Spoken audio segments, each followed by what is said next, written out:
야고보서 1장 12절로 18절까지입니다. 자, 우리 모니터를 조금만 더 좀 많이 올려주시면 좋겠습니다. 야고보서 1장 12절로 18절. 다 찾으셨나요? 한 절씩 말씀을 교독하겠습니다. 시험을 참는 자는 복이 있나니 이는 시련을 견디어낸 자가 주께서 자기를 사랑하는 자들에게 약속하신 생명의 멸류관을 얻을 것이기 때문이라. 사람이 시험을 받을 때 내가 하나님께 시험을 받는다 하지 말지니 하나님은 악에게 시험을 받지도 아니하시고 친히 아무도 시험하지 아니하시느니라. 오직 각 사람이 시험을 받는 것은 자기 욕심에 끌려 미혹됨이니 욕심이 잉태한즉 죄를 낳고 죄가 장성한즉 사망을 낳느니라. 내 사랑하는 형제들아 속지 말라. 온갖 좋은 은사와 온전한 선물이 다 위로부터 빛들의 아버지께로부터 내려오나니 그는 변함도 없으시고 회전하는 그림자도 없으시니라. 자, 같이 읽겠습니다. 그가 그 피조물 중에 우리로 한 천 열매가 되게 하시려고 자기의 뜻을 따라 진리의 말씀으로 우리를 낳으셨느니라. 아멘. 이 말씀은 살아계신 하나님의 말씀입니다. 아멘. 우리 앞에 앉으신 분과 인사하겠습니다. 당신은 존귀한 하나님의 자녀입니다. 네, 오늘은 야고보서 강의 다섯 번째 시간으로 그 너머에라는 제목으로 말씀을 선포하겠습니다. 우리는 유이 물 위에 떠 있는 것 같지만 물속에서는 쉬지 않고 다리를 움직인다는 얘기가 있습니다. 우리가 어떤 공연을 볼 때 무대 위에는 언제나 화려해 보이지만 무대 뒤에서는 많은 사람들이 수고하고 있다는 것입니다. 방청객이 보이지 않지만 무시무시한 전선들이 깔려 있고요. 또 출연진들이 긴장하면서 물을 마시면서 목을 축이고 또 대본을 들춰가면서 암기합니다. 그리고 그 대본에 따라서 무대 위에서 스토리를 만들어 가는 겁니다. 오늘 본문에서 야고보가 말하고 싶어하는 이야기는 삶의 현장에 대한 이야기라기보다는 삶의 뒤편에 있는 이야기를 말하고 있습니다. 그러니까 오늘 본문은 우리가 왜 인내하며 살아야 하는지, 왜 그렇게 시련과 시험을 이기고 살아야 하는지 바로 이 이야기를 하고 있는 것입니다. 그런 의미에서 오늘 말씀은 굉장히 근본적인 주제를 다루고 있다고 할 수 있습니다. 자, 본문 12절 말씀을 같이 합독하겠습니다. 시작. 시험을 참는 자는 복이 있나니 이는 시련을 견디어낸 자가 주께서 자기를 사랑하는 자들에게 약속하신 생명의 멸류관을 얻을 것이기 때문이라. 이 말씀 마치 두 가지 이야기를 하고 있는 것 같지만 사실은 하나의 이야기입니다. 그러니까 시험을 통해 인내를 가졌다는 이야기이고 그 인내 때문에 복을 받는다는 겁니다. 그 다음 이야기는 뭡니까? 시련을 견디어낸 자는 마지막에 생명의 멸류관을 얻게 될 것이다. 그러니까 결론적으로 시험을 견디는 자는 복을 받고 시련을 견딘 자는 생명의 멸류관을 받는다는 겁니다. 그러니까 복과 멸류관은 같다는 얘기입니다. 그런데 이 이야기와 짝을 이루는 말씀이 야고보서 1장 4절 말씀이에요. 함께 같이 합독하겠습니다. 인내를 온전히 이루라. 이는 너희로 온전하게 구비하여 조금도 부족함이 없게 하려 함이라. 네, 인내를 온전히 이루라고 했습니다. 그런데 인내를 온전히 이루려면 반드시 시험과 시련을 견뎌야 한다는 겁니다. 그리고 그렇게 시련과 시험을 견뎌내면 온전한 성도가 된다는 거죠. 그러니까 야고보는 지금 모두 인내 끝에 주어지는 결과와 축복을 말하고 있다는 것이죠.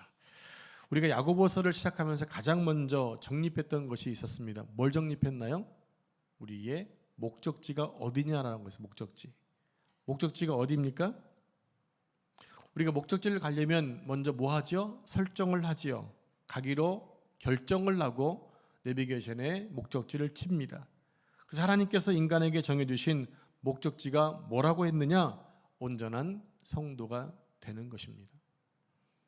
여러분은 지금 온전한 성도가 되셨죠? 되시고 계시죠? 되려고 마음 먹으셨나요?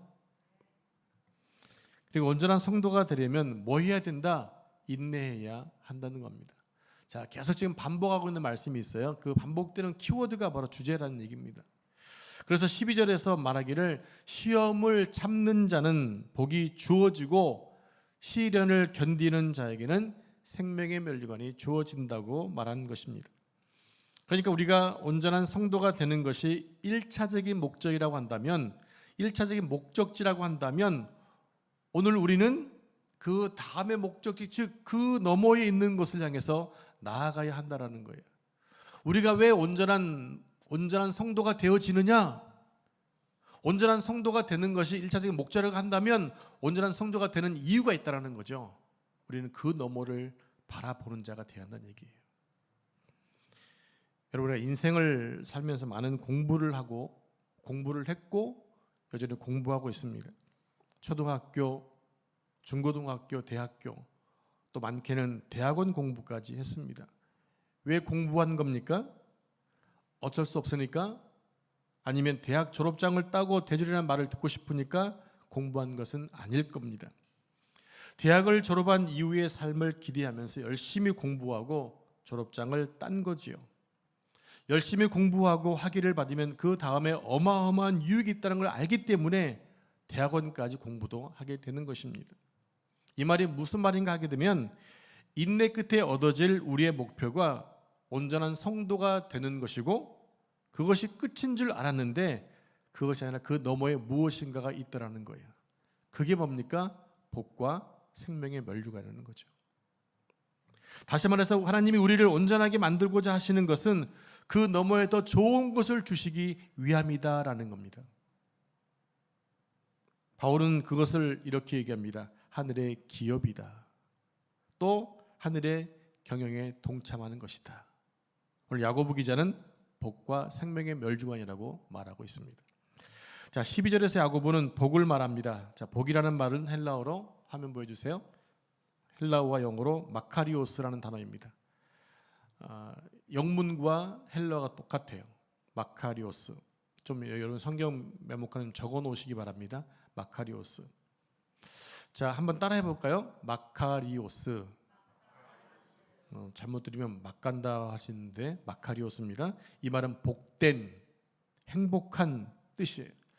결국 이 말의 의미가 뭐냐면 하나님이 나누어 주시는 하나님의 은혜다라는 것입니다. 결국 복은 뭡니까? 하나님의 은혜라는 거예요. 좀 새롭게 이렇게 좀 무엇인가 알려드리면 아 그렇구나라고 이렇게 좀 이렇게 끄떡여 주시면 고마울 것 같습니다. 그렇죠. 예, 그게 교통하는 거잖아요. 그러니까 인내가 뭡니까? 인내는 나의 노력이 아니다라는 거예요. 인내는 나의 노력이 아니라 하나님의 은혜다라는 거죠. 그러니까 인내를 통해서 얻는 복은 내게 근거가 있는 것이 아니라 내게 출처가 있는 것이 아니라 하나님의 은혜의 선물이다랍니다. 왜냐하면 우리는 죄로 죽었던 자들이기 때문에 하나님의 은혜를 주시지 않았으면 절대로 은혜 자리에 이를 수 없는 거죠. 즉 우리가 구원받은 것도 하나님의 은혜였고 지금 이 속에 살고 있는 것도 모두가 다 하나님의 은혜입니다. 그 중에 하나가 바로 복이라는 거예요. 자, 마카리오스라는 단어를 똑같이 쓰고 있는 성경 하나를 더 보겠습니다. 누가복음 10장 23절입니다. 화면 보시고 같이 합독하겠습니다. 시작. 제자들을 돌아보시며 조용히 이르시 너희가 보는 것을 보는 눈은 복되도다. 네, 화면 좀 바꿔주시기 바랍니다. 제가 문자 보내드리는데 이르시도가 아니라 이르시되. 제가 하다 보니까 이렇게 교정을 해서 바꿔놨습니다. 이르시되. 자, 이 말씀에 어떤 말이 나옵니까? 복이라는 단어가 나오는 동일하게 마카리오스라는 단어라는 얘기입니다. 여기서 말하는 복이 무엇이냐? 우리 눈이 볼 수 있는 눈이 되도록 하나님이 열어주신 것이 뭐다? 복이다라는 거예요. 우리가 시험을 이기고 복을 받을 수 있는 근거가 우리 안에 있는 것이 아니고 하나님께로부터 입혀진 것처럼 우리 눈이 볼 수 있는 것, 우리 귀가 주의 말씀을 들을 수 있는 것이 바로 하나님의 은혜라고 말하고 있어요. 즉 무엇입니까? 하나님이 열어주셔야 볼 수 있는 것이고 하나님이 열어주셔야 들을 수 있다라는 거예요. 그리고 여러분 그래서 성경을 보실 때마다 어떻게 기도해야 되느냐, 하나님 이 말씀을 깨달을 수 있도록 도와달라고 기도하셔야 되는 거예요. 그리고 교회 오실 때마다 주의 말씀을 듣게 될 텐데 그 말씀이 들려지게 해달라고 여러분 기도하셔야 돼요. 아멘이십니까? 그럴 때 우리의 마음은 달라지게 되어 있습니다. 서울의 큰 교회에서 예배를 섬기는 찬양대 지휘자들이 모여서 회식을 하다가 자연스럽게 음치에 대한 이야기를 하게 되었답니다. 음치가 뭔지 아시죠? 음을 다스리는 사람. 자, 음치의 특징이 4가지가 있답니다. 첫 번째는 뭐냐면 음치들은 소리를 듣지 못해서 음치가 됐다고 하는 거예요. 이게 뭐냐면요, 음치는 청각적 능력에 결함이 있는 사람들이에요. 청각적 능력에 결함이 있어서 올바른 소리를 듣지 못하기 때문에 제대로 된 소리를 내지 못한다라는 거예요. 여러분, 죄송한 얘기지만 귀에 못 듣는 사람은요 말을 잘 못합니다. 그래서 귀머거리와 벙어리는 같이 동시에 이루어져요. 제대로 된 소리를 못 듣기 때문에 제대로 된 말을 할 수가 없는 겁니다. 두 번째 특징이 뭐냐? 소리를 잘 못 들으니까 자기 소리만 낸다라는 거예요. 이해가 되시죠? 이것은 마치 전화 통화 중에 상대방의 소리가 작게 들리면 누구의 소리가 커지던가요? 신기하잖아요. 왜 내 소리가 커질까요? 상대방이 못 들을 것 같으니까 내가 크게 하는 거거든요. 그래서 음치 소리가 튀는 겁니다. 세 번째 특징이 뭐냐? 음치치고 자존감이 낮은 사람이 없다라는 거예요. 그래서 끝까지 자기 소리를 줄이지 않고 그냥 질러대는 겁니다. 네 번째 특징이 더 재밌습니다. 너무 성실하더라는 거예요. 그래서 웬만하면 결석하는 법이 없답니다. 그래서 이 지휘자들이 힘들다는 얘기가 있습니다. 여러분, 우리가 잘 듣고 잘 들을 수 있다는 게 큰 복이라는 사실을 이해하시기 바랍니다. 그래서 여러분, 하나님 말씀을 잘 들을 수 있는 귀가 있는 것, 또 주의 말씀을 잘 볼 수 있는 것, 하나님 하시는 일을 잘 볼 수 있는 것이 은혜라고 하는 거예요. 누가복음 10장의 배경을 잠깐 설명을 드리면 예수님이 복음을 전했는데 많은 사람들이 관심이 없어 하는 거예요. 생명의 말씀이 전파되어도 사람들은 관심이 없어요. 그때 아이들이 그 말씀에 대해서 호응을 한 거예요. 아이들이. 근데 주님이 제자들을 보고 이렇게 말씀하시는 거죠. 너희가 보는 것을 보는 눈은 복이 있다. 제자들이 하나님께 선택받고 부름받아서 제자의 길을 가는 동안 예수님의 수많은 말씀을 들었잖아요. 또 하신 일들을 보았잖아요. 그게 바로 복이었다라고 말씀했던 것입니다. 그 말씀처럼 오늘 본문에서 여러 가지 시험을 참는 자, 인내 자체가 바로 복이라고 말씀을 하고 있어요. 왜 그런가 하게 되면 그 인내 자체가 우리에게 근거하거나 출처한 것이 아니기 때문에, 즉 하나님의 은혜를 입은 것이기 때문에 복이 있다라는 것입니다. 여러분, 만약 그 인내가 나로 인한 것이라면 우리는 많이 실패할 수 있잖아요. 잘 참아왔던 것 같은데 금방 또 그냥 부르르 화를 내는 경우들이 있잖아요. 그래서 자주 실패하는 거예요. 그런데 인내가 주님께로부터 주어지는 은혜이기 때문에 인내가 가능하다라는 것입니다. 결과적으로 복을 누리게 된다라는 거예요. 본문 다시 12절 말씀을 같이 다시 한번 보시겠습니다. 시험을 참는 자는 복이 있나니 이는 시련을 견디어낸 자가 주께서 자기를 사랑하는 자들에게 약속하신 생명의 멸관을 얻을 것이기 때문이라. 여러분, 이 말씀에서 중요한 것이 있어요. 그 복을 누구에게 주느냐, 그리고 복을 받는 조건이 무엇이며 어떤 자격이 있느냐가 아니라 주께서 자기를 사랑하는 자들에게 약속하셨다는 거예요. 주님께서 사랑하는 자에게 약속하신 것, 그러니까 그 복의 근본적인 원인이 하나님의 무엇이냐? 사랑에 있다라는 거죠. 그러니까 우리에게 복이 임하는 것은요, 하나님의 사랑에 근거한 것이라는 겁니다. 그리고 시험이라는 말이 13절에 또 나오고 있어요. 우리 13절을 같이 한번 다시 읽을까요? 시작. 사람이 시험을 받을 때 내가 하나님께 시험을 받는다 하지 말지니 하나님은 악에게 시험을 받지도 아니하시고 친히 아무도 시험하지 아니하시느니라. 네, 계속해서 14절을 보면 사람이 시험을 받는 것은 자기 욕심에 끌려 미혹됨이라고 말씀하고 있습니다. 여러분, 시험이라는 것은요 항상 중립적이에요. 선한 것도 아니고 악한 것도 아니라는 얘기입니다. 중간이라는 얘기입니다. 우리가 세상을 살아가는 동안에 이 세상은 죄로 인해 이미 타락되었기 때문에 모든 구조와 생각 자체가 다 뒤틀려져 있어요. 제대로 된 게 별로 없어요.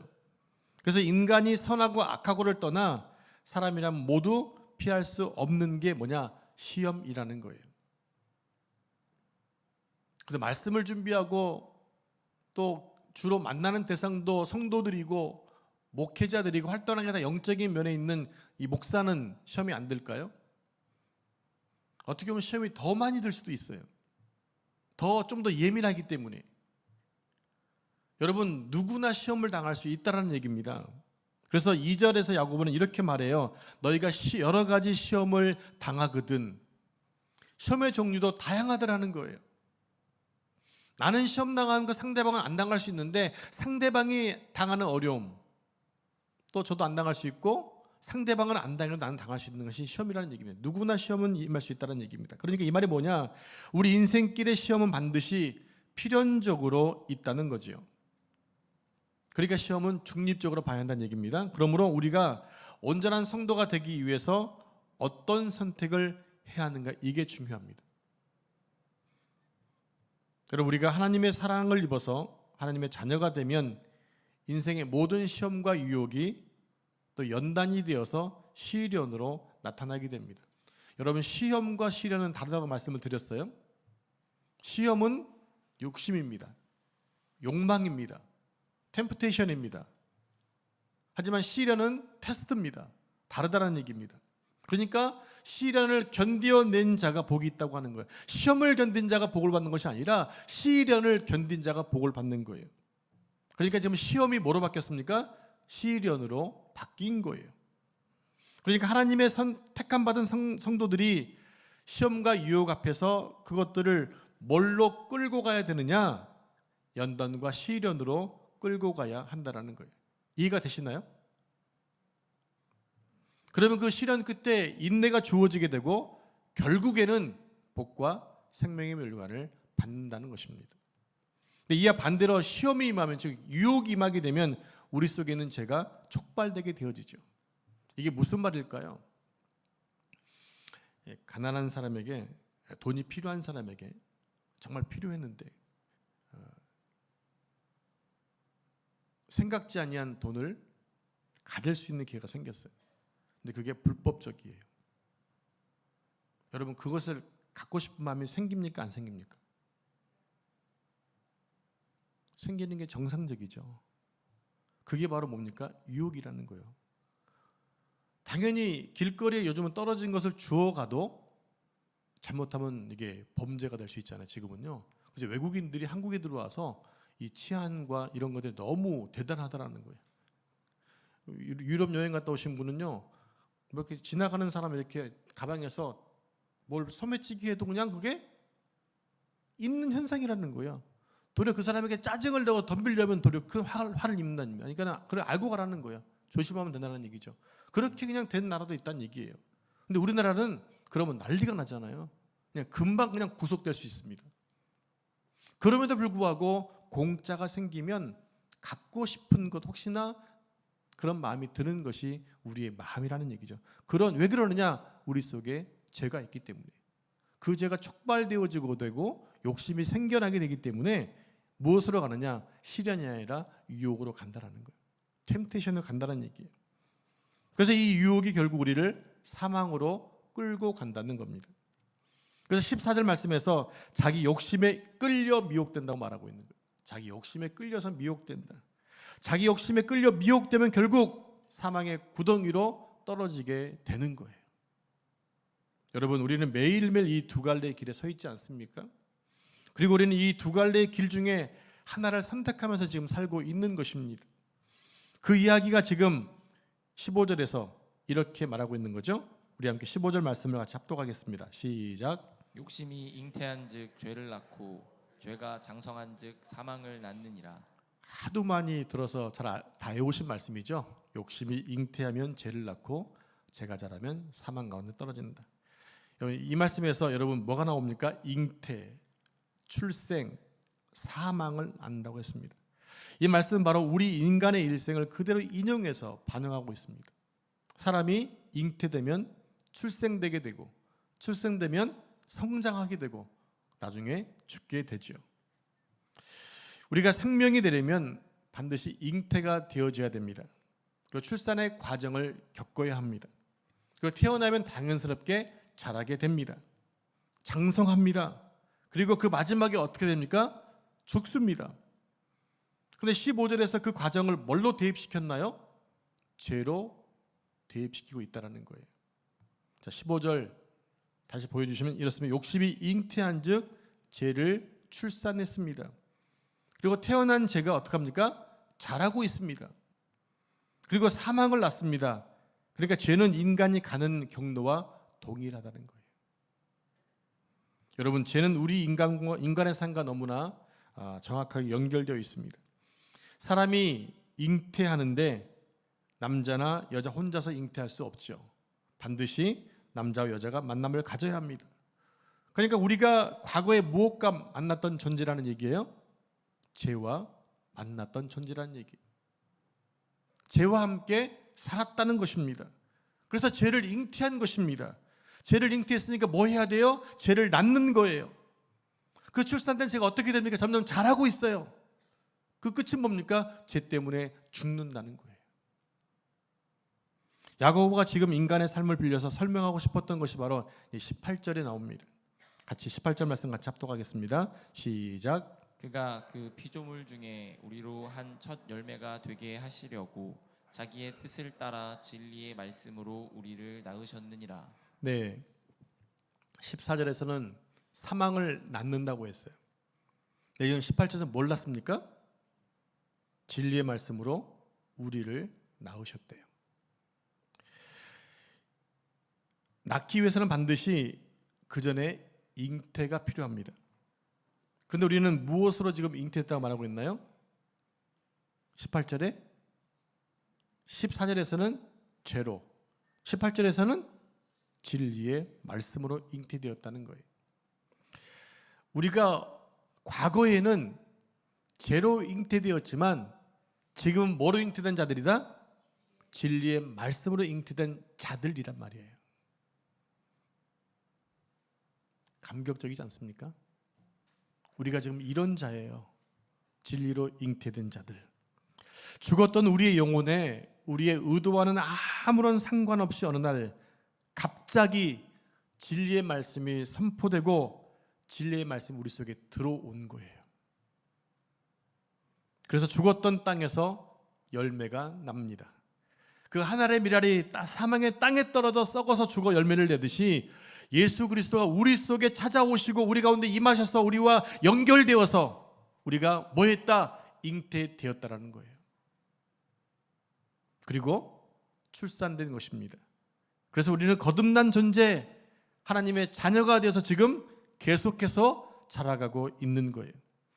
우리의 최종 목적지인 그리스도의 장성한 분량까지 성장해 가고 있는 것입니다. 왜 그렇습니까? 왜 그것이 가능합니까? 진리 안에서 낳은 자 되었기 때문에 그런 거예요. 여러분, 요한복음 3장에 보면 한밤중에 이스라엘의 최고 지성이었던 니고데모가 예수님을 찾아와서 어떻게 해야 영생을 받습니까? 라고 누립니까? 라고 질문했습니다. 그래서 예수님이 그를 보니까 거듭남이 없는 거예요. 그래서 말씀하시죠. 네가 거듭나야 된다고 말씀하시자 니고데모는 이렇게 얘기합니다. 장성한 사람이 어떻게 다시 어머니 뱃속에 들어가서 낳을 수 있습니까? 라고 물어요. 니고데모는 예수님의 말씀을 잘 못 알아들은 거예요. 그런데 훗날 니고데모는 예수님의 십자가 죽음 앞에서 자신의 신앙을 드러내게 되죠. 그래서 그는 예수님의 시신을 가져다가 많은 향품을 들어서 예수님을 장사하게 됩니다. 어느 사이에 니고데모는 예수님의 말씀으로 다시 태어나게 된 것이었어요. 거듭난 존재가 되었던 겁니다. 그래서 모든 사람들이 보는 앞에서 반역자로 죽은 예수님의 시신을 그가 묻으면서 내가 예수님의 제자임을 드러내었던 것입니다. 여러분, 우리가 태어났으니 우리는 자라나야 됩니다. 그게 정상적입니다. 우리 다은이가 지금 유아실에서 엄마랑 예배드리고 있는데 볼 때마다 아이가 커 있어요. 그게 정상적이에요. 앞으로 2, 3년 있으면 애가 걸어가지고 유치부 예배드리고 있을 거예요. 그게 정상적이에요. 그 아이가 지금 엄마랑 떨어진 것 때문에 서운합니까? 서운한 게 아니라 더 감사한 거예요. 우리 교회 제가 처음 만났던 초등학교 아이들이 이제 고3이 되어서 공부하고 이제 수능을 준비하고 있더라고요. 초등학교 6학년이었어요. 시간이 이미 6년이 지나니까 그게 고3이 된 거더라고요. 여러분들은 전혀 안 늙으신 것 같은데, 안 변하신 것 같은데 애들만 큰 것 같아요. 지금 뭐 했다는 얘기입니까? 성장했다는 얘기예요. 성장하는 게 당연한 거고 기쁨이 되어지는 거죠. 마찬가지로 하나님이 우리를 말씀으로 출산하시고 새 생명을 주셨으니까 우리들은 잘 자라서 하나님께 영광이 되어져야 하는 거예요. 언제까지일까요? 어른이 될 때까지입니다. 어른이 되면 어른이 해야 될 사명이 있잖아요. 어른으로서 해야 될 일이 있는 거잖아요. 인간은 잘하는 것만이 목적이 아니잖아요. 인간이 장성하면 장성한 만큼 영향력을 끼치게 되어 있는 거예요. 그렇게 하라고 하나님이 이 땅에 우리를 보내신 것이거든요. 여러분, 인간답게 사는 게 중요하고 성도답게 사는 게 중요합니다. 그러기 위해서 뭐 해야 되느냐? 매일매일 성장을 해야 되는 겁니다. 그리고 우리가 그런 존재라는 것을 알려주기 위해서 오늘 본문 18절에서 진리의 말씀으로 우리를 출산하셨다고 말씀하고 있는 것입니다. 잘 기억하십시오. 나는 말씀으로, 진리의 말씀으로 출생된 자이다. 그렇게 여러분 매 순간 여러분을 이루하시기 바랍니다. 그러면 그 다음에 우리는 어떻게 돼야 되는 걸까요? 바로 지금까지 설명드린 것처럼 인내라는 과정을 통해서 장성한 분량에 이르기까지 자라가야 하는 겁니다. 오늘 본문은 인내라는 말을 계속하고 있습니다. 그 인내가 원문의 뜻으로 보면 이런 뜻입니다. 우리 인간은요, 우주의 법칙에 따라서 나도 모르는 사이에 중력의 법칙 속에서 살고 있어요. 하늘은, 공중은 계속해서 우리를 짓누릅니다. 또 땅은 계속 떠받칩니다. 그러니까 중력의 법칙 때문에 우리가 공중을 떠다니는 게 아니에요. 또 땅에 딱 붙어가지고 겨다니는 게 아니에요. 우리는 걸어다닐 사람이 어떤 중력의 법칙을 두셔서 걸어도 하늘로 뛰지 않도록 땅에 붙어 다니지 않도록 하나님이 만들어 놓으시는 거예요. 그래서 성경에서 말하는 인내가 뭐냐? 그 중력의 법칙을 아래서 떠받치고 또 거스린다는 얘기입니다. 마치 하늘을 뚫고 올라가는 열망과 같은 것이 바로 인내라고 하는 거예요. 그래서 사도 바울은 이렇게 말씀을 했습니다. 골로새서 3장 1절 말씀 같이 화면 보고 합독하겠습니다. 시작. 그러므로 너희가 그리스도와 함께 다시 살리심을 받았으면 위의 것을 찾으라. 거기는 그리스도께서 하나님의 우편에 앉아 계시느니라. 사도 바울은 말합니다. 위의 것을 찾으라. 어떤 자? 너희가 그리스도와 함께 살리심을 받았다면, 즉 구원받았다면 위의 것을 찾으라는 거예요. 여러분, 우리 인간 창조 자체가요, 아래 것을 바라보는 존재가 아니라 위의 것을 바라보도록 만드셨어요. 그게 바로 사람이에요. 원어가 뭐라고 그랬죠? 안드로포스, 위를 바라보는 자. 그래서 눈이 위에 있는 거예요. 무엇을 하라고? 위를 바라보라고. 근데 우리의 시선은 어디에 있나요? 혹시 땅에 있지 않나요? 세상에 있지 않나요? 눈을 바꾸셔야 됩니다. 왜요? 그리스도로 말미암아 창조된 자들이기 때문에. 그게 우리가 가야 될 목표인 것입니다. 그게 우리가 살아야 될 방향인 것입니다. 성도 여러분, 밑으로 내려가는 것 쉽습니다. 어디가 낮은가를 알려면요, 동그란 구슬을 딱 놔두면 압니다. 구슬을 놔두면 낮은 곳으로 굴러가게 되어 있거든요. 힘들지 않게 그냥 굴러갑니다. 제로 내려가고 죽음으로 내려가는 것 그냥 그대로 놔두면 그대로 됩니다. 쉽게 됩니다. 그래서 신앙생활은 한 달만 예배를 안 드리면 불신자와 같다는 얘기가 있어요. 우리가 예배 시간마다 열심히 예배를 드려야 하는 이유가 뭐냐? 떠내려가지 않으려고, 밑으로 내려가지 않으려고 예배에서 열심히 드려야 되는 겁니다. 그 과정에서 우리에게 필요한 게 무엇이냐? 바로 인내, 버티는 힘이라고 하는 거예요. 죄와 유혹에 넘어가지 않기 위해서 버텨야 합니다. 마음을 굳게 잡아야 됩니다. 넘어지지 않기 위해서 계속 힘을 주어야 됩니다. 성도 간에 스크럽을 짜고 마음에 대적하면서 함께 견디어내야 됩니다. 이게 바로 인내입니다. 그러다 보면 상처를 입을 수 있죠. 힘들 수도 있습니다. 그렇게 끝까지 버티고 인내하면 복과 생명의 멸관이 주어진다고 하는 것입니다. 그런데 문제는 인내하고 버티는 것이 그렇게 쉽지 않다고 하는 거죠. 그렇기 때문에 하나님이 성령을 보내주신 거예요. 너희가 있으면 넘어질 것 같으니까 성령을 보내서 우리 함께 가시고 우리를 위로하시고 지키시고 보호해 가시는 거예요. 최종 목적지까지 견인해 가시는 거예요. 그게 성도의 견인인 거예요. 어디까지 갑니까? 하늘나라에 갈 때까지 견인해 가시는 거예요. 그게 하나님의 사랑입니다. 그 하나님의 사랑이 바로 우리가 모든 시험과 시련을 이길 수 있는 근거라는 겁니다. 성도 여러분, 거듭나돌이는 언제나 무너지고 넘어질 수 있는 나약한 존재입니다. 비록 그럴지라도 우리가 실패하고 좌절하지 않을 수 있는 이유는 하나님이 높고 낮은 그 보좌를 버리시고 이 땅에 오신 예수 그리스도를 통해서 우리에게 첫 번째 열매가 되어주셨기 때문에 그래요. 그래서 하나님은 우리도 그 열매를 맺을 수 있도록 계속해서 자라게 하시는 것입니다. 야고보는 그 이야기를 18절 말씀에서 이렇게 말하고 있어요. 같이 18절 말씀을 같이 합독하겠습니다. 시작. 피조물 중에 우리로 한 첫 열매가 되게 하시려고 자기의 뜻을 따라 진리의 말씀으로 우리를 낳으셨느니라. 아멘. 이제 말씀을 정리하겠습니다. 우리가 목적지를 설정하고 그것을 향해 가는 길에서 여러 가지 시험을 만납니다. 그리고 인내하고 버티는 과정을 통해 온전한 성도가 되는 것입니다. 근데 이것이 1차적인 목적지라고 하는 거예요. 우리가 이 목적지에 도착하면 그 다음으로 그 너머에 있는 것을 향해 그것을 소망하면서 나아가야 됩니다. 그게 뭡니까? 하나님의 나라 속에 있는 복과 생명의 멸류관이라고 하는 거예요.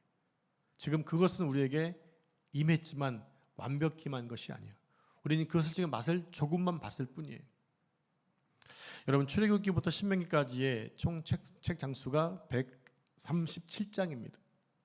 즉 출애굽기부터 신명기까지는 이스라엘 백성들이 구원받고 어떻게 가나안 땅에 들어갔는가 여정을 얘기하고 있어요. 그래서 우리에게 무엇을 얘기해 주고 있느냐? 우리가 구원받고 난 이후에 어떻게 살아야 되는가를 말해주고 있는 거거든요. 이스라엘 백성들이 출애굽하고 구원을 얻은 것을 소개한 기사는 14장에 지나지 않습니다. 나머지 123장은요 구원 얻은 이후의 삶을 얘기해 주고 있는 것입니다. 그러니까 구원받은 사건도 중요하지만 구원을 얻은 이후의 삶이 훨씬 더 중요하다는 것을 알려주고 있는 거예요. 이스라엘 백성들이 홍해를 건너자 바로 광야가 나왔다고 합니다. 그리고 광야길을 무리 없이 3일을 가게 되자 백성들의 원망이 하늘을 찔렀습니다. 목말라 죽겠다는 거죠. 그게 마지막인 줄 알았습니다. 그러나 그때 하나님은 한 나무가지를 선택해서 쓴물에 던지니까 쓴물이 달게 해서 백성들이 마셨다라고 했습니다. 그리고 그 위에 뒷기사가 뭡니까? 얼마 후에 엘림이라는 오아시스가 있었다고 하는 거예요. 목말라 고통당했던 지역에서 불과 몇 킬로 앞에 풍성한 물이 또 쉼이 기다리고 있었어요. 그러니까 목말라 고통당했던 그 현장에서 볼 때 아직 최고가 오지 않은 것이죠. 그러나 그 너머에는 최고가 있었습니다. 그리고 그 너머에는 또 뭐가 있었습니까? 축복의 땅 가나안이 있었다는 얘기입니다. 가나안이 최종 목적지였잖아요. 사랑하는 성도 여러분, 우리가 하나님의 은혜로 구원을 얻고 지금 믿음의 길을 가고 있습니다. 우리는 지금 분명히 축복의 길을 가고 있는 것입니다. 주님과 함께 가는 이 길이 분명히 말할 수 없는 축복의 길이지만 우리에겐 더 멋진 축복이 여전히 오지 않았다. 어디에 있다? 그 너머에 있다라는 거예요. 마라의 땅에서 엘림이 기다리고 있었고 엘림 이후에 가나안이 기다리고 있었듯이 주님과 함께하는 우리의 신앙의 길에 최종 목표인 생명의 멸류관이 기다리고 있습니다. 여러분, 우리에게 아직 최고의 시간은 오지 않았습니다. 우리는 오늘 온전한 성도가 되어서 그 최고의 시간을 기대하면서 가는 길이 바로 우리가 인내하며 사는 길입니다. 이 말씀이 여러분 한 주간 사시는 동안에 그 위로와 힘이 되시기를 축복합니다. 옆 사람에게 이렇게 축복하고 말씀을 마치겠습니다. 당신의 내일은 더 복될 것입니다. 자, 한 번 더 하겠습니다. 당신의 내일은 더 복될 것입니다. 기도하겠습니다. 하나님 감사합니다. 원래 귀한 말씀을 통해서 우리가 온전한 성도가 되는 것이 1차 목적지이면 그 다음으로 더 나은 축복을 생명의 멸류관을 받기 위한 길이 있음을 알려주시면서 인내라고 말씀해주고 있습니다. 하나님, 우리가 인내하는 것 우리로 기인한 것이 아니라 하나님께로부터 기인한 것이기에 반드시 승리할 줄로 믿습니다. 반드시 생명의 멸류관을 얻을 줄 믿습니다. 내일을 고대하며 오늘 우리가 참고 인내하며 하나님 백성으로 더 열심히 자라갈 수 있도록 축복해 주옵소서. 이 모든 말씀 존귀하신 예수님의 이름으로 기도합니다. 아멘.